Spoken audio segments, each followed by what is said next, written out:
Have you ever given everything you had to the people around you? Your time, your energy, your money, your peace of mind, only to find yourself completely empty while they carried on just fine?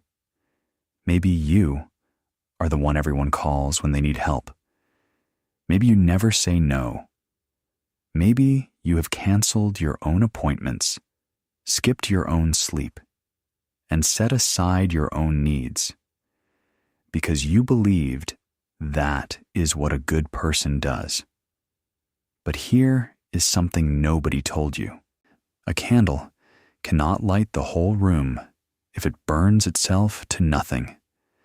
This is the story of a man who gave and gave until there was nothing left, and what he had to lose before he finally learned the most important lesson of his life. Stay with me until the end, because this might be the story you have needed to hear for a very long time.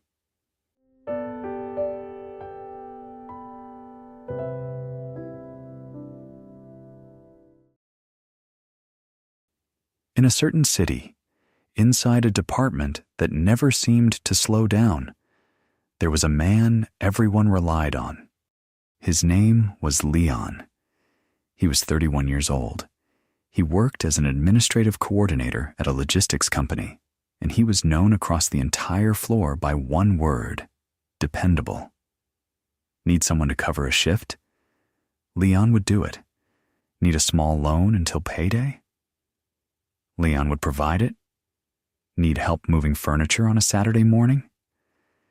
Leon would cancel his own plans, show up with a smile, and stay until the job was done. His colleagues appreciated him. His neighbors loved him. His extended family called him first for everything, large and small, and Leon accepted all of it, because somewhere deep inside, he believed that being needed meant being valued, that saying yes meant being loved. But at night, alone in his one-bedroom apartment, Leon was tired in a way that sleep could not fix. He would sit at his small kitchen table, staring at his phone, messages still arriving, requests still accumulating, and feel a strange hollowness in his chest. He had helped his colleague at work receive a favorable review by quietly absorbing the man's extra workload for 3 months. That colleague never returned the favor and never once mentioned, in front of anyone, that any part of it had been Leon's work. He had lent his neighbor a sum equal to 2 weeks of his own salary. 8 months had passed. The neighbor had not brought it up again. He had spent 4 consecutive weekends helping a cousin renovate a house. When the housewarming came, the cousin simply forgot to invite him. Leon noticed all of this, but he said nothing because speaking up felt selfish, and Leon had spent his entire life terrified of being called selfish. His mother called every Sunday evening. "Leon, you sound tired. Are you looking after yourself?" "I'm fine, Mama. Just busy." "You are always busy looking after others. When will you be busy looking after yourself?" Leon would laugh it off. "That is just who I am, Mama." But even as he said it, he was no longer certain whether that was truly who he was, or simply the only version of himself he had ever been allowed to become. The breaking point did not arrive dramatically. It came quietly, the way exhaustion always does, until one day it simply was not quiet anymore. One Thursday afternoon, Leon's manager called him into her office. A new regional coordinator position had opened. Better responsibilities, meaningfully better pay, a genuine step forward in his career. She wanted to recommend him, but there was a condition: he would need to complete a specialist certification course. The enrollment deadline was 2 weeks away. Preparation would require his evenings and weekends for the following month. Leon said he would think about it. That same evening, 3 separate messages arrived within the span of 1 hour. His cousin needed help drafting a business proposal by morning. His colleague wanted Leon to cover his workload for the rest of the week, for the 3rd time that month. And a childhood friend called asking to borrow money for an urgent matter, the same friend who had borrowed money twice before and had not repaid either amount. Leon sat with his phone in his hands for a long time. He stayed awake until 2 a.m. helping his cousin. He agreed to cover his colleague's duties. He transferred money to his friend. He had enrolled in the certification course. But between covering his colleague's duties, helping his cousin through the night, and managing his friend's crisis, he never found the uninterrupted hours to actually work through the material. The final assessment came due. He had not completed it. He did not even realize how far behind he had fallen until his manager mentioned it a week later. Gently, with a look that carried more sadness than disappointment. "I had to recommend someone else, Leon. I am sorry." Leon walked to the break room, poured himself a glass of water, and stood at the window. He was not angry. He was simply empty. That same week, he came down with a fever that kept him in bed for 5 days. The doctor was direct with him. This is what sleep deprivation and chronic stress do to the body. You are running on nothing. Your immune system has been compromised for months. She paused. Your body is telling you something your mind has been refusing to accept. Leon lay in his apartment, alone, sick, passed over for promotion, with reduced savings, and a phone that continued to buzz with requests even while he was unwell. For the first time in years, he cried. Not from sadness exactly, from the weight of finally seeing, clearly and without excuses, what he had done to himself. On the 6th day, Leon felt well enough to sit outside in his building's small courtyard. An older man, Mr. Ellis, a retired civil engineer who lived on the ground floor, noticed him sitting there, staring at nothing.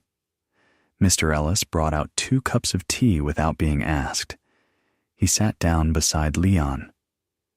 They were quiet for a moment. Then Mr. Ellis looked at him and asked, simply, "You look exhausted, not just in the body, in the mind, too. What has been happening?" Leon was not expecting the question. Something about its plainness made him answer honestly. He talked for a long time. About the colleague, the loan that was never repaid, the cousin's housewarming he heard about through someone else, about the certification course he had enrolled in and never managed to complete, about the phone that never stopped, about the feeling that his life had slowly become a service he was running for everyone except himself. Mr. Ellis listened without interrupting, without offering solutions, just listened. When Leon finished, the courtyard was quiet. Then Mr. Ellis said quietly, "I know exactly what you are describing. I lived that way for a long time." He was still for a moment. Then he reached into his jacket pocket and produced a small box of matches. He struck one and held the flame between them. "What do you see?" "A flame," Leon said. "And what does it do?" "It gives light, warmth." "Correct." Mr. Ellis watched it for a moment. "Now, does the match choose how long it burns?" Leon was quiet. No, it just burns until it is gone. Exactly. Mr. Ellis let the flame extinguish naturally. A match has no choice. It gives everything until there is nothing left. That is its nature. He set the matchbox on the table between them. But you are not a match, Leon. You are a fireplace, he continued. A fireplace can burn for years, decades, if it is properly tended. If you feed it the right amount of fuel, if you allow it to rest between fires, if you protect it from what would extinguish it. He looked at Leon steadily. The people who truly care about you do not want you to burn yourself to ash. They want you to keep burning, steadily, warmly, for a long time. The ones who only want your heat, they do not care what happens to you once the fire is gone. They will simply find another match. Leon was quiet for a long time. But if I say no, they will think I do not care about them. Mr. Ellis turned to face him directly. Does a surgeon who refuses to operate after being awake for 20 hours care less about his patient? Or does he care enough about that patient to remain sharp, rested, and fully capable, so that when the moment comes, he can genuinely help? Leon had no answer. Protecting yourself is not selfishness, Mr. Ellis continued.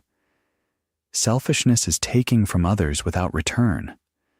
Protecting yourself is managing what you have so that you do not become depleted, broken, and ultimately useless to the people who need you. You cannot give from an empty vessel. You have always known this. You have simply been too afraid to act on it. He picked up his tea. The people who disappear from your life when you start saying no, they were never truly present for you. They were present for what you could provide. The ones who remain, those are the ones worth every sacrifice. Mr. Ellis looked at Leon carefully. I am going to ask you one question. I want a truthful answer. Leon nodded. In the past year, how many times did you cancel something that mattered to you in order to help someone else? Leon considered it. The certification course. A health check he had rescheduled twice and eventually forgotten. A short trip he had been planning for 3 years, abandoned when a relative needed help. His own birthday, which he had spent helping a colleague prepare a presentation for the following morning. Many times, he said softly. And of all those people, how many checked in on you afterward, thanked you sincerely, showed up for you in return, without being asked? The silence answered for him. Mr. Ellis stood slowly. Start there, he said. That is where you will find everything you need to understand. Leon did not change overnight. Nobody does. But the next morning, he did something small and, for him, terrifying. When his colleague messaged asking him to cover duties for the 3rd time that month, Leon wrote a reply. I am not available for that this time. I hope you find a solution. He stared at the message for a full minute before sending it.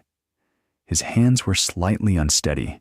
The colleague's response was brief and cool.